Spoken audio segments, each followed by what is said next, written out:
Hello, everybody. It's Jake Sanzano, host of Jake Gino podcast here with my co-host, the multi-family mentor, the coach, chef, father, six, the best-selling author, the G-Daddy, Gino Barbo. Gino, how's it going? Jake, I'm doing good, brother. Better question is, how do I look today? I got dressed up just for you and for this guest today, brother. Looking good, feeling good, man. I'm loving it. We got to keep you sharp. So, hey, you got a very special guest today. Today's guest is co-founder of Ritholtz Wealth Management, author of How to Not Invest, and leading voice in financial markets. With decades of experience in investing, behavioral finance, and economic commentary, he brings sharp insights, thoughtful analysis, and engaging conversations to help listeners make smarter money decisions. Gino, that had to be AI. There's no way that was you putting that one together. That was beautiful, by the way. So, without further ado, Barry Ritholtz, welcome to the show. Hey, guys. Thanks for having me. Hey, it is our pleasure. Let's get to know each other a little bit. Obviously, Gino's been stalking you a little bit with that suit on over there, but love to hear about your investing background that led to the books and the commentary. Long story short, I started on a trading desk and found myself fascinated by why all the guys around me seemed to be doing the same thing, but coming up with different results, different outcomes. And that led me down the rabbit hole of behavioral finance, which, in the mid 1990s wasn't a big thing yet. It was just starting to make its way onto Wall Street. And you quickly learn you not only can't you trust the guy trying to sell you a used car or an annuity, but you can't trust your own brain to tell you the truth because we're using it for off-label purposes. It wasn't designed for which ETF should I buy, which muni bond is best for me. No, your brain evolved to adapt to a hostile savannah where it was either kill or be killed. If you didn't have your wits about you, you and the rest of your tribe would be someone else's lunch. And so we have a few million years of evolution and a few decades of financial markets, and that sets up an obvious conflict. For those of you who want to find out more, go to hownotoinvestbook.com. Because Barry, as I'm reading it, one of the quotes you have in there's two kinds of investors by Galbraith. Those who don't know and those who don't know they don't know. And it just struck me because I'm having this conversation with Jake over the last 18 months to 24 months. It seems as if all the data is crap. The jobs are getting revised. The GDP's up there. There's inflation's transitory. Jake and I are trying to make decisions based on rents and based on where we're going to go. What do you think's going on here? Can you just give me I guess you've been doing it for so long. I'm sure it's happened, but it just seems like there's just so many more inefficiencies and inaccuracies now as what there used to be. What's going on? So there was a statistics professor in the UK named George Box. And Box always used to say, all models are wrong, but some are useful. And what that means is that we create these mathematical depictions of the universe inside our computers. Back in the day, they used to do it with a slide rule and paper and pen. But any model we create of the job market, of inflation, of whatever, at best, it's going to be a pale shadow of reality, but sometimes they're useful. And when we forget that models are wrong, it leads us to make bad decisions, bad choices. My favorite example of a bad model, watch the local news. And if you were to divide that half hour of TV into what percentage applies to crime and what percentage applies to finance and weather and sports, and you get this wildly distorted sense of what's going on in the world. The reality is, and this is especially true in media, if it bleeds, it leads. We are wired to see existential threats. So bad news catches our attention. By the way, think about what this means for the algorithms that run TikTok and Instagram. It's got to be so unhealthy to consume this crap. The social media is fairly toxic, but highly profitable. It's toxic by design.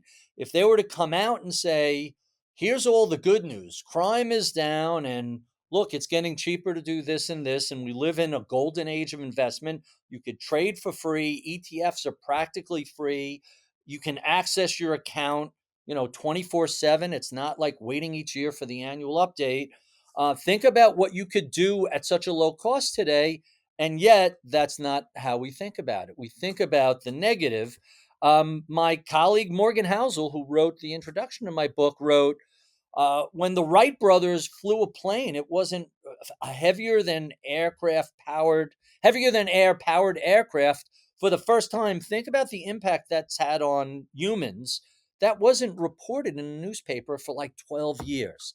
It took 12 years for people to say, hey, maybe this is important. We should talk about this. When you wrote the book, How Not to Invest, can you give us some mantras or some of the pillars that you really focus on and try to help people? I guess investing for the long term is a mantra, but Jake and I have seen what we've done in the last 15 years of our portfolio, just holding on to these assets and weathering the storm and just being a little patient, how that has paid off tremendously. It's not sexy. Multifamily is not a sexy game, but if you're patient and you're disciplined, you can make a ton of money in this industry. Yeah, there's two businesses that sort of coexist simultaneously. One is, how should I deploy my capital in order to generate a long term return? And then the second semi related business is, how should I consume news, information, opinion, data about that capital deployment? And one is just a quiet compounding business where set it and forget it, try and leave it alone as much as you can. And the other is it's called the attention economy, because they're trying to the people who want you to buy their subscriptions, buy their newspapers, their magazines, subscribe to their Substacks, read their blogs, listen to their podcasts, and I'm on both sides of that line. Many of them find that the way to be successful is to yell the loudest, scream fire in a crowded movie theater, and use that attention, garner that attention, and then monetize it. And the thing we kind of forget is those people are selling you something. They don't care about your successful retirement, or you're paying for your house, or sending your kids to college. They got, It's all news. self-serving. They want to scream and get attention. Money eyeballs come to them. That's how they're getting paid. So you have to take that through a lens and a filter when you're consuming this garbage, right? My mom gave me three rules when I was a kid. Be home for dinner at 6 o'clock. And if you're going to be late, let us know what time you'll be home. This is an era before cell phones. So you really had to stick to get home by 6 o'clock. And the third thing was, never take candy from strangers. It's a legitimate mom warning. And today, we seem to take candy from people we have no idea who they are. Who's this person? What are they selling? What's their track record? Why should I listen to them? And yet, all of us have a tendency to find the person whose hair is on fire and listen to what they say. History tells us that's not a good strategy. Is that your next book title? I'm sorry, because that'd be great. Never take candy from strangers. It certainly is a good chapter title. I don't know if that's a And book then title. and then the next one will be Sticks and Stones Won't Break My Bones, because I think we need a little bit of that out there too these days, right? Yeah, there is this tendency, and I don't think it's just the younger generation. I think there's this sort of snowflake tendency to look. When I started writing in public in the late 1990s, so you had to develop a thick skin. Today, everybody just seems to be so oversensitive to everything. Sometimes you have to tell the hard truths and let the chips fall where they may. A lot of people said, someone asked me, are you a pariah on Wall Street? You're just kind of burning bridges. And it's like, no, this is the same stuff I've been talking about for decades. Now maybe I have a bigger platform than I did 20 years. There's a chapter in the book on a Fortune magazine cover story about Cisco from May 2000. And I wrote about it in real time. Nobody paid attention. But 25 years later, the stock, by the way, after here's why Cisco is the one stock you have to own, they write in the first half of 2020, the stock proceeds to fall 95%. And here we are a quarter century later, and it's still not above the levels where it was when that story came out. And I feel compelled, as I did 25 years ago, to tell that story, because hey, here's a hard truth. If you outsourced your thinking to whoever wrote that story, well, and that's what a lot of this comes down to. Don't outsource your thinking. You have to develop the tools and the skills to evaluate this fire hose of bullshit. Can I curse on the Oh yeah, show? yeah. This fire hose of just nonsense and bullshit and endless sales pitches that come your way, and figure out what is valuable signal and what's noise, who's worth paying attention to, and who's just a distraction. And, within the book, I try and give people the tools to do that. Simple one: put together a short checklist and create your own all-star team, and just ask yourself, who is this person? What's their track record? No one's going to be perfect, but have they been more right than wrong? Do they have a process, or do they just get lucky once? And do they have a good temperament? Meaning, every 5% pullback, are they running around with their hair on fire, or are have they lived through enough cycles that they can tell you, yeah, this is normal. We get 2 or 3 5% pullbacks every 18 to 24 months. We get a 10% pullback, every 2 years. And then something more substantial comes along, and only half of the 20% pullbacks go on to be a full on bear market, a recession, or a market crash. But you want someone to give you that data. So, oh, this is normal. Markets just don't go straight up for 15 years. All right, good to know. Give me, when you hear the word conventional wisdom, I feel like throwing up in my mouth, to be honest with you. I can't take those words, because everything seems as if there's some type of conventional wisdom. And when somebody tries to do something else, for instance, the tariffs, conventional wisdom was the market was going to go down 30%, and it did go down, then it rebounded. So I mean, either you're making money for the billionaires or you're losing money. It's just the whole conventional wisdom. Give me some ideas of what you think of conventional wisdom that are just, they don't make sense in marketing and investing. So there's two really interesting thoughts, and I use a lot of quotes throughout the book. One of them is from a venture capitalist named Paul Graham, and Paul said, "All experts are experts in the way the world used to be." And what that means is, you're going to become an expert in a space. You go to college, you get a PhD, get a doctorate. You're studying history, and the reason that quote is so valid is it's a reminder, and this is every back test in finance comes with this caveat, which is, this back test assumes that the future is going to look exactly like the past, because the back test, it's in the word back test. The back test is looking at historical data. By definition, it can't look at future data. And so, if you're going to assume that the future is going to look like the past, well, sometimes that happens, but very often it doesn't happen. The world changed in 2000, it changed in 08, 09, it changed in 2020. Arguably, we're in the midst of a giant change now, and all these back tests get thrown out when you have these big shifts. And these shifts come along more and more frequently than they used to. So that's one thought about conventional women, conventional wisdom. Conventional women are cool too. Conventional women is a different conversation.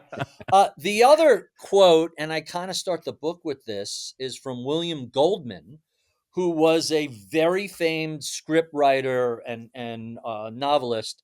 He did the screenplay to Butch Cassidy and the Sundance Kid, won an Oscar for that. All the President's Men, won an Oscar for that. He wrote the screenplay for Misery. Kathleen Bateman won a Misery for that, won an Oscar for that. And he did the screenplay for Princess Bride. So here's a guy, unbelievable track record. And in his biography, he writes, nobody knows anything. He talks about all the movies that Hollywood passed on. No one wanted to make Star Wars. It didn't make any sense to them. Wait, a Western kind of set in space? We don't understand. Nobody wanted to make Raiders of the Lost Ark. All these studios passed on E.T.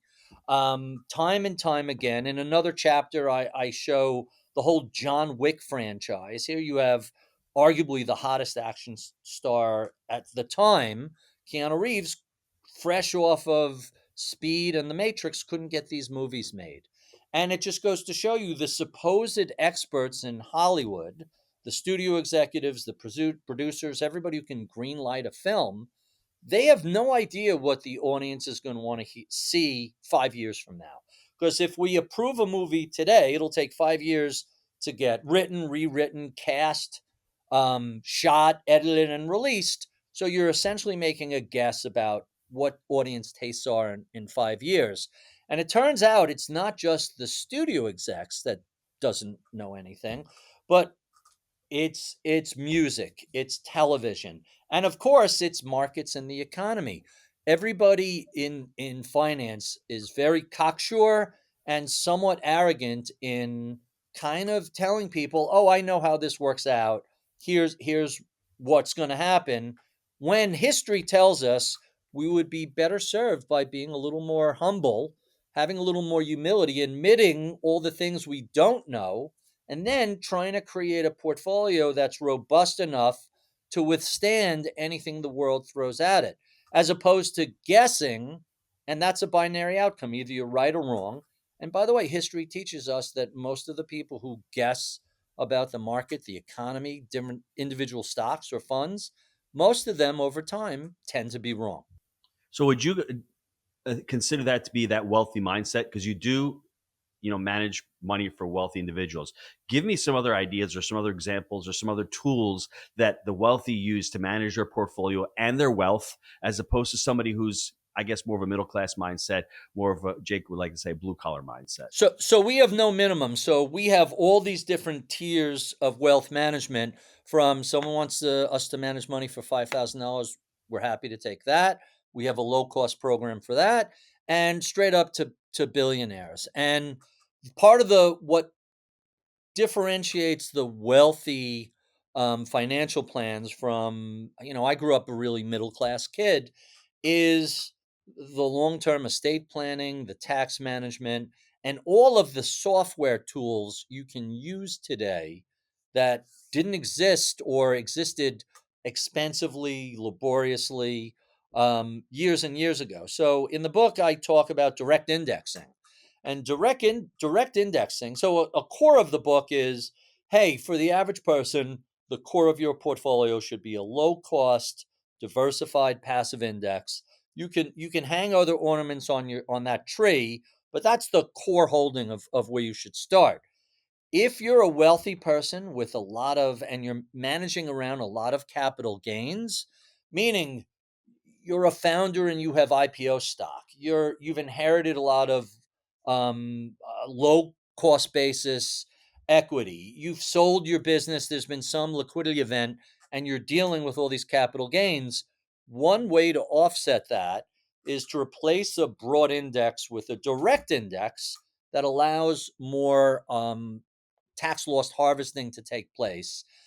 That this used to be an expensive, complicated thing to do. Now with software, it's pretty cheap. It's less than 50 basis points, and people end up saving tens of thousands, sometimes hundreds of thousands of dollars in capital gains.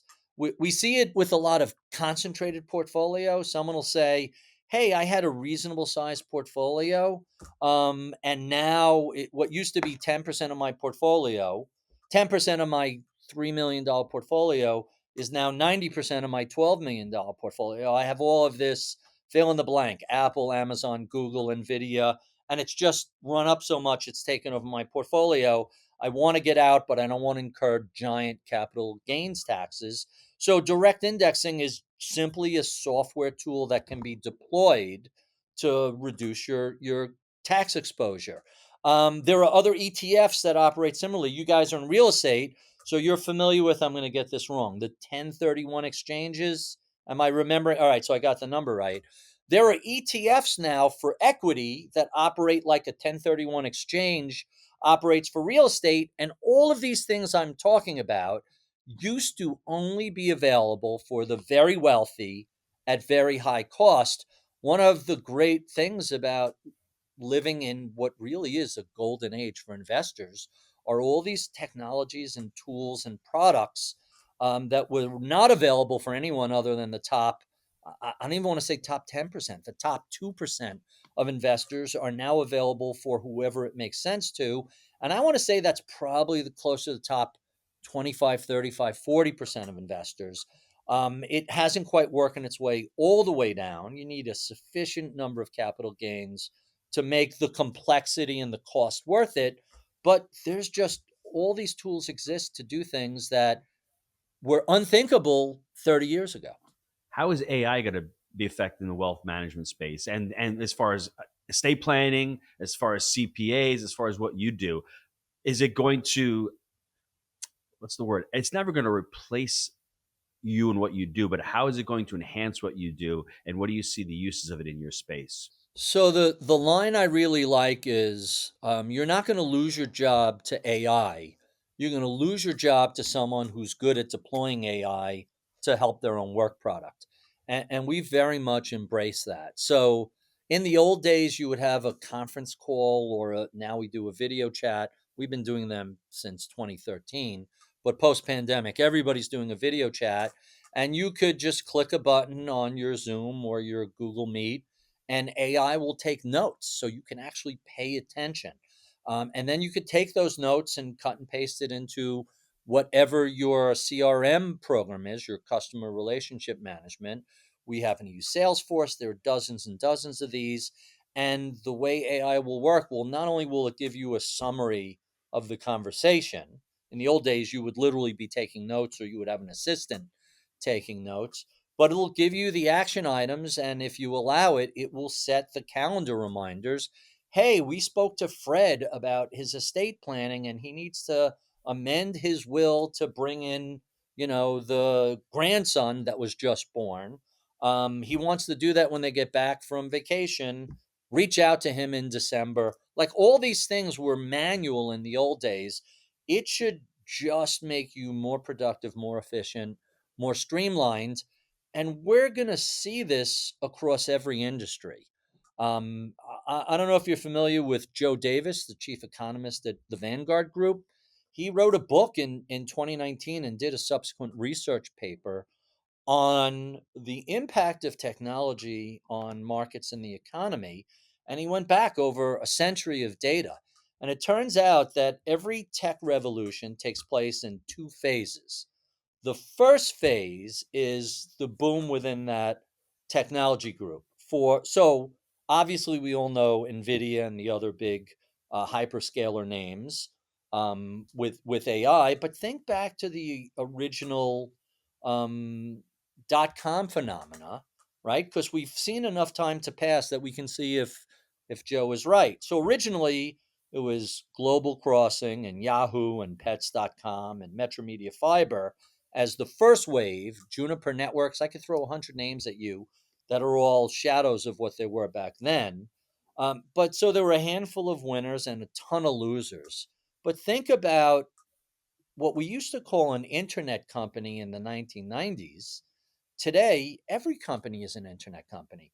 We all use email, we all have websites, we all interact virtually, we're all using Slack or Teams or some other product like that. Like everything we do is faster, cheaper, better than it was 25 years ago. And so if that's what happened with the internet, it happened with the telephone, it happened with all of these technologies, what's going to happen with AI? And the odds are the same thing is likely to take place. So it's not just the magnificent 7, it's the magnificent 493. The rest of the S&P 500 is very likely to become more efficient, more productive, and dare say I, more profitable in the future. Now, there might be some labor market dislocations for that. One person's productivity gain is perhaps another person's job loss, but we've seen this in every technology since the beginning of time. But it won't affect that stock though in a negative way. It's more likely to affect the stock in a positive way. That's what I'm saying. the Yeah. the question is, what does it mean for the labor market? And I have no idea. We've heard each technology, oh, this is going to destroy the job market, and it never does, but it changes the job market dramatically, and that's probably what we're looking at. Before we go to the short answers, Barry, what are you focusing on right now? Where do you see opportunities? Is it in cryptocurrency? Is it in stocks long term? Is it in bonds? Is it in real estate? Is it in gold? I mean, everyone's throwing the gold around. Now we're at all time high with gold, and everyone's talking about gold now. Where do you see the opportunities? You know, we've spent the better part of the past 15 years seeing U.S. markets outperform the rest of the world, outperform Europe, outperform what's called developed ex-U.S., which means every developed market, and that's everything from, France and Germany to South Korea, and I'm trying to think of who in South America would fit that. Brazil might fit into that. And it's been 15 years of outperformance. That seems to be flipping this year. The US, even though we're up 12, 13% this year, we are badly lagging the rest of the world. And it just feels like this is a long overdue mean reversion that, hey, you can't beat everybody. You look at history, there have been periods of US outperformance, US underperformance, US outperformance, US underperformance. From the financial crisis to now, the US has outperformed every other country, and that seems to be kind of reversing itself. So, the area that I think is kind of attractive that has been ignored has been Europe developed and the rest of the world developed ex-US. And so I don't know how radical of a suggestion that is. By the way, people have been making the suggestion every year for the past 12 years, and it's been premature. This finally looks like it's not premature. I can't tell you how long this will last, but historically it lasts anywhere from 3, 4, 5, 6, 7 years, depending on the cycle. For most of the 2000s, like right up to the financial crisis, Europe and Asia did much better than the US. And then post financial crisis, we took the lead. Jake, I'm sorry, I lied. One more question before you You're go good, to dude. the break. I always do that, brother, because it just spurred another question. Why is it that the U.S. markets and the U.S. economy has outperformed since '08? Is it because we have a much better labor force, more favorable tax laws, more immigration? Like, what can we point it towards?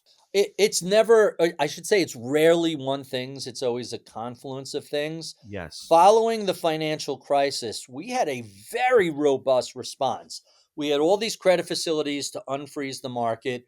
We rescued a number of banks. Whether we should have let them go bankrupt and then come public again after they cleaned up is a whole nother discussion.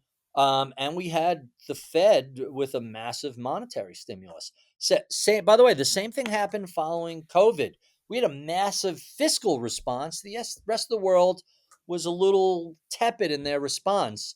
And in both cases, the US did really, really well. Now, what's happened is the Fed raised rates relatively quickly. And while the rest of the world has been cutting rates, the Fed has, up until recently, been standing pat. And so maybe it's that, or it could just be as simple Maybe we're as paying the price for all that stimulus as well right. now, right? Or it could just be, hey, it's somebody else's turns. You can't come and last forever, and you can't stay first forever. Mhm. Even Lewis Hamilton eventually stopped winning F1 races. Mhm. All right, gang, let's take a quick time out to hear from our sponsor. This episode of the Jake and Gino podcast is brought to you by Wheelbarrow Profits, the premier multifamily education community. Wheelbarrow Profits proof is in their results. Their members have closed over 86,000 units. That's over $5 billion in student deal volume. Are you serious about taking your real estate game to the next level? Do you have the confidence to take action? Schedule a call with the Wheelbarrow Profits team today and supercharge your real estate knowledge. Build lasting relationships through unparalleled networking opportunities. Obtain lasting knowledge on how to buy multifamily real estate with intensive training. Gain hands-on experience through their live events with like-minded individuals and industry professionals, all while experiencing the personal touch and family atmosphere that set them apart. Visit wheelbarrowprofits.com for more information. All right, we are back. You got my brain working earlier. I'm gonna tell you about this. So you mentioned this 5-year window with films and how you're predicting out 5 years. And the only guy that was like, always successful doing this was Steve Jobs, right? He'd say, "This is the product you need. I don't care what my customers say. I'm going to build it and you're going to love it." But then I started thinking, I looked at a house the other day. It was built in 2019. And all the finishes were like brand new. They were perfect. I'm like, "Holy shit, they nailed this." But it was actually 6 years old. It was a 2019 house, but it still looked fresh, which I was surprised by. And then I started thinking about development and all these. There's really something to this 5-year window. I don't know about new products. You may be able to get a new product up and going in 2 to 3 years, But the thing that I want more of from you is, how do you apply this 5-year window to your own investing, and how do you lever that for your success? Because I think it's applicable to a lot of areas. Well, the 5 years with film is just specific to that industry. Look, I we think we it crosses many other industries, though. Now you're saying that. so we bought a vacation property and earlier this year, and one of the things we noticed when we were looking at real estate was how many of the places we looked at were turnkey. Like, I don't mind doing some renovation. My wife and I like You'll to pick paint stuff out. a little Right. paint. Yeah. But I will tell you, the house, as much as I would like to say the house we bought was turnkey, you guys will remember this. So real estate is a much longer cycle. We saw the same color over and over again in kitchens, this sort of French country butter yellow, Yes. right? You know what I'm talking Of about. Yes, course. That was a 0405. late 90s, early 2000s color.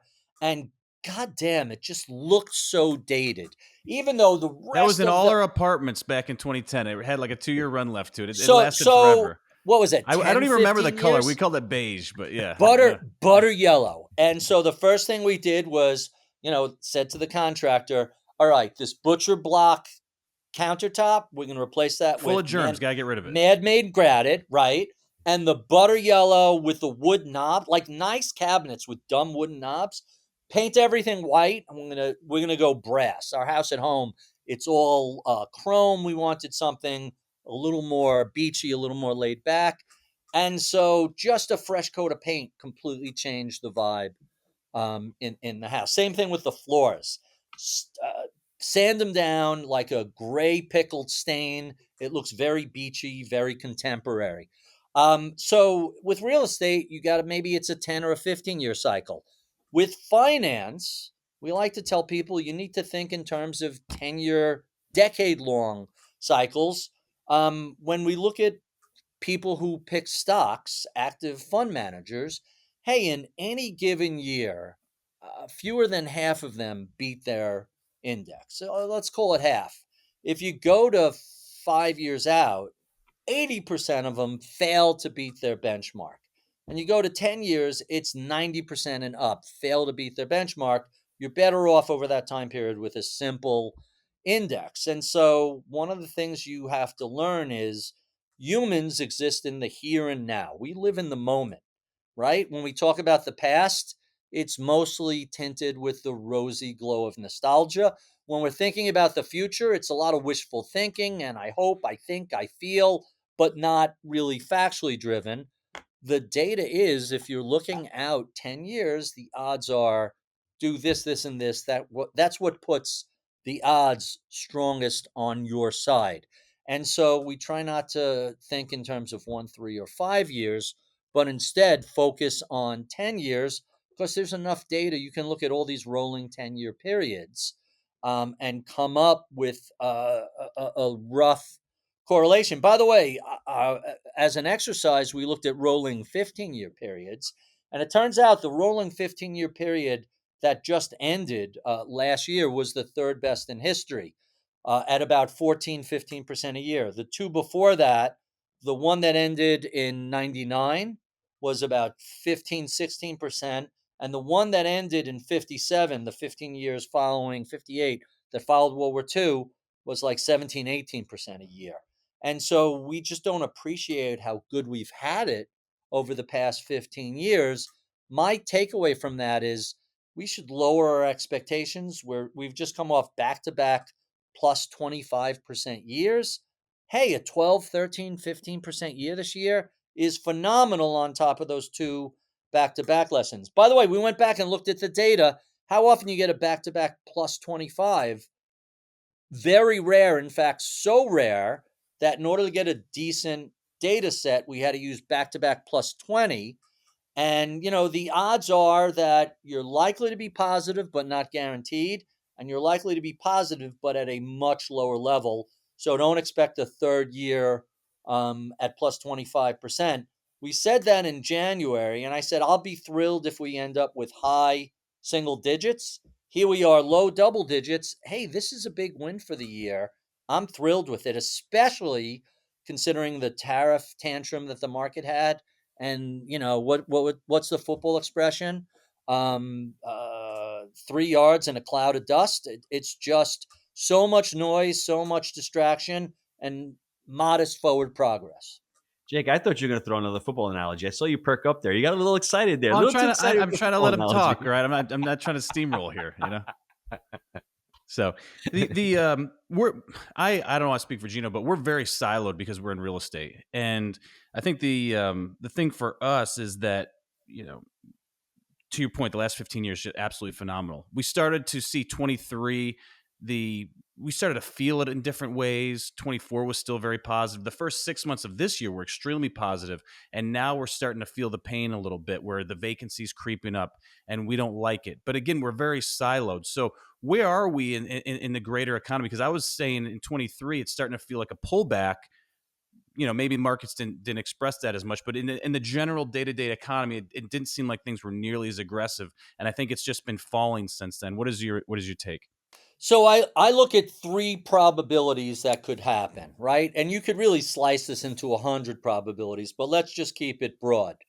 The best case scenario, the worst case scenario, and the middle scenario. The best case scenario is we get a couple more Fed cuts. The softening of the labor market is just, we were at full employment. We're seeing a few people quit their jobs, but not a lot of layoffs. Rate cuts will reaccelerate the economy. Lower mortgage rates will free up all this supply that's frozen with these golden handcuffs of 4% mortgages. I think we get a 5 handle on a mortgage, or heaven forbid a 4 handle. But the bonds are going in the opposite direction right now. 10 years jumping up, so it's for us. We love the 10-year outlook, like you say. We look at the 10 years. That's how our financing is done. We were at 405, just jumped to 417 or something last week on the 10-year. So that's just like, how do you explain that? So if you look at what took place before the September rate cut, a lot of the 10-year yield had come down in anticipation of it. And it's the old joke, buy the rumor, sell the news. So once the Fed actually cut, and it wasn't 50 basis points. That's what I was going to say. Yeah. You had a little bit of selling. But, the best case scenario is we see 3 or 4 more cuts. Eventually, mortgage rates come down, and hey, everybody lives in peace and harmony, and it's all great. That's the best case. If rates dropped, I think the economy takes off, but it just doesn't seem to be happening fast Barry, enough. hold on. Let me ask you guys a question, both of you. Well, to you, to Barry. Should they have cut rates sooner? Should this rate cut have come sooner, or was the data misleading and they didn't do it? Because back in 2022, the November elections, I said that they didn't cut rates sooner because of politics. And then right after the election, they decided to cut rates 9 times in such a quick fashion that they completely screwed up the economy. I don't hear anyone else saying that. I've been screaming from the rooftops about that. That's pissed me off, because anyone buying bridge debt said, you know what, rates are going to be okay. They're at 4. But then all of a sudden, who expects rates to go up 9 times in 18 months? If they'd been a little bit slower in doing it and possibly hurt the economy in 2022 and slowed it down a little bit, we would not have been in the pickle that we were. It was a rush and then nothing when you need it. Like, let a little gas out, right? Yes. Good rule of thumb, anytime you're talking about Fed action, is to recognize the Fed is always late to the party. And let's just look at the past 5 years. So you have CARES Act 1 and 2 passed under President Trump, the first term. You have CARES Act 3 passed under President Biden. The first CARES Act was the single largest fiscal stimulus since the Marshall Plan in World War II, at least as a percentage of GDP. And so I had Jeremy Siegel on my podcast in 2020 talking about, this is just out of the textbook. We're going to see a giant run of inflation. Nobody anticipated that. 2021, you have a giant spike in prices. The Fed sits on their hands. By the time inflation peaks, It makes them look really bad. but they're a big, slow institution, and that's why you have to anticipate they're always going to be late. Conventional wisdom. That's right. The By the time they start cutting rates, Reactionary. in March by the time they start raising rates in March 2021, in March 2022, inflation had already was about to peak in June 2022. And the next 18 months, as they're raising rates, inflation plummeted from 9% to 3%. It worked quick. It's too late. The argument is the Fed had a very modest impact. What happened was we had all this fiscal stimulus, all that money worked its way into the economy. All these supply chains became unsnarled over time, and we would have seen inflation come down regardless of what the Fed did. By the way, not only were they late to raise rates, they were late to notice that inflation peaked, and they were late to start cutting. They don't have So access to any of the data, I guess. I'm they- telling you right now, if rates are at 4.5, this economy roars. Really roars on Main I Street totally everywhere. agree with you. You get but- rates for the average American around 4.5%, this shit takes off. I'm telling you. So what they're thinking is if we go from where we are down to 4.5%, everything goes crazy. So we're going to gradually ease into this hot you just rates and do it slowly. So they're always behind the curve by design. They're always late to the party because they're an aircraft carrier. Barry, I want a party right now. I want a party on some 4.5% rates. That's what's killing me. So Barry, my question is, this is controversial as well. Do we need the Fed, or like, what does it look like with? Because they're not federal, they're not a bank. For the average person, they don't understand what the Fed's functions are. And if you're saying they're late to the party, what are we talking about here? They're a hindrance. It seems like they're hindering things. We need a Fed because other countries have Federal Reserve banks, and we can't unilaterally disarm. By the way, the reason we made a Federal Reserve in the first place, you have the Great Fire in 1906 in San Francisco, right? And then you have a crash and a depression in 1907. What happened? All of this money, all the big insurers were in London, and they had to pay, the equivalent of billions of dollars to rebuild San Francisco. And suddenly England is in trouble. Hey, we're running out of cash. So what the Bank of England did is it raised its lending rate from whatever it was, I'm making up numbers, from 5 to 8.5%. And now everybody's giving the central bank of England cash because a nice fat yield, including New York. And all this capital flees the U.S. Money goes to where it's treated best. And so it flees the U.S. and we suddenly realized, hey, we're fighting a battle with our hands tied behind our backs. We can't exist in a modern economy where other industrial countries can attract our capital and we don't have any ability to create stability. So the central bank is formed in 1913. They bring rates up. All this money floods back into New York. And by the way, indirectly, how we ended up with the Roaring '20s was all this money was first it fled to go to the UK, and then it came back. Obviously, a lot more factors than just that, but this is one of the driving factors.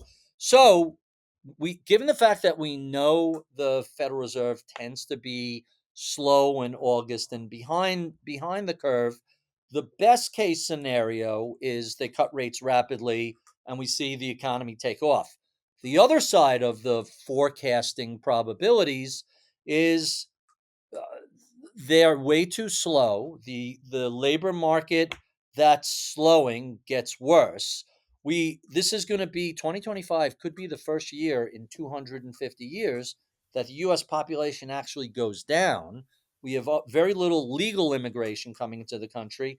All the deportations, ultimately, we end up with big labor force shortages. Not so much that people are getting fired, that companies can't fill Our jobs. hiring is better right now.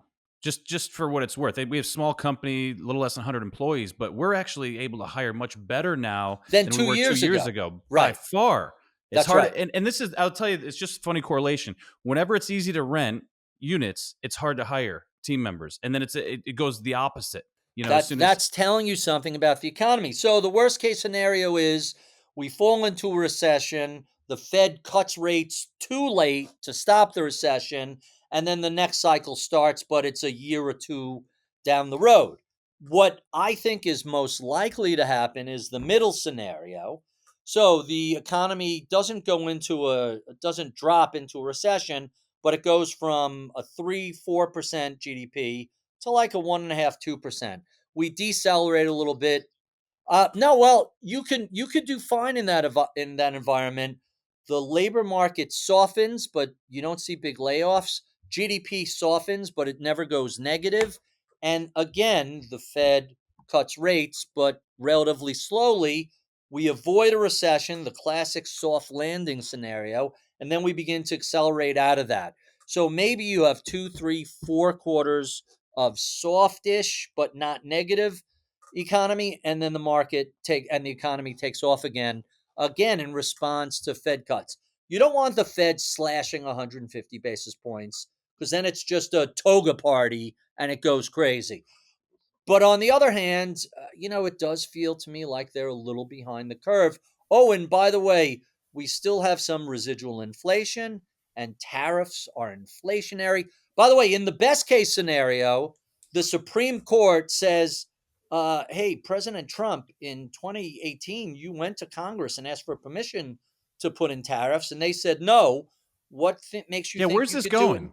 So there is a tariff case that at the International Court of Trade, which is a U.S. court in D.C., a bunch of small businesses said these tariffs are not legal. You need Congress's permission to do it according to the Constitution and IEPA, and you bypass that. They won at the district court level. They won at the D.C. Court of Appeals level, and the Supreme Court just agreed to take the case. I think the best thing for the economy is the tariffs get thrown out. Now you have $200 billion in refunds coming to all these companies that paid these tariffs and all these consumers. And at that point, now you want to talk about a party? That's a big party. And in Yeah, that but your debt scenario, starts to blow up more, right? um, well, tariffs are a tax like any other tax. The question is, who do we want to tax? Do we want to tax the middle class? Do we want to tax the poor? Do we want to tax the wealthy? Tariffs fall disproportionately on the poor and the middle class. But it sounds like the reports right now is that they're getting absorbed in the middle right now. Well, remember, we had that 90-day pause from April 9th forward, and every importing company in America pulled in all this inventory, stacked their warehouses full so that when the tariffs went into effect, they have pre-tariff goods. And so far, there hasn't But been they've that collected much. revenues so far. Yeah, a couple $100 billion so Yeah. far. It's So it's not probably like on it's a not like that's I guess what I'm saying, it's not like that's all, been, precast in and so they're collecting money on it and the inflation is slightly below or you're below 3%. So it seems to be holding up temporarily, I guess. right. The Yeah. question is how long can look, the reality is a tax is a tax. It doesn't matter where it comes from. Either consumers are going to pay more, which means they have less money to buy other stuff, or companies are going to absorb it, which means they have lower profits. Something has to give somewhere. So far, we've really missed, we haven't felt the full brunt of it. And is it The a U.S. company or is it a foreign company that's taking it? So I think there's like unpacking it. It's you have the exporters, maybe yeah. they lower their You're hoping prices, maybe they as an don't. American you want it to come off the Right. exporters and we just take the you money, right? you have the importers and retailers. Are they going to pass it along? And then ultimately you have the consumer. So far it's been fairly modest, but if the tariff stands, then in 2026 the crazy thing is Toyota gets better tariff treatment than GM and Ford, whose cars are built under the Because most they're recent. manufactured in the U.S., right? Well, they're made in the US. They use parts in Mexico. They use parts in Canada from the previous trade agreement that the President Trump negotiated in his first term. So it's kind of odd that the Trump tariffs are going to punish American companies that have been operating under the agreement that he helped create last term. So I'm hoping the tariffs get thrown out. Hey, if you want to tax the wealthy back, what are we, 37%? It was 39%. Tell you what, give up the tariff, split the difference, go 38%. Everybody's happy. That's a big win. All right, Gino, I've heard soft landing. I've heard, I didn't hear stay alive till 25. Typically when we're going around the banker restaurants, you're hearing soft landing and stay alive till 25. So I didn't hear that one, but I heard half the equation. So take us home. I mean, it's been a great show, and I just want to highlight some of Barry's achievements. In the book, he's written over 1,000 columns. Correct me if I'm wrong, Barry. Over 43,000 posts.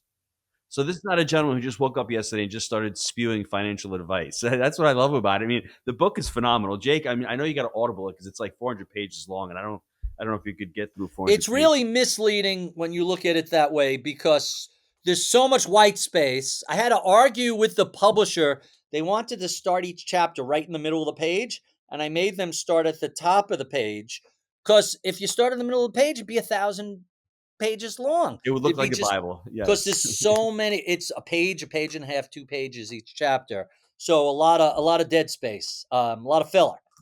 Well, listen, we want to thank you for being on, for sharing all the wisdom you got. I know the website is hownottoinvestbook.com. And where else can the listeners reach you? You can the blog where all those posts are, or Ritholtz.com. I throw the podcast I do up there. Any research or commentary or charts I end up throwing up there. Or if you want to learn more about how we manage assets for clients, RitholtzWealth.com. Sounds good.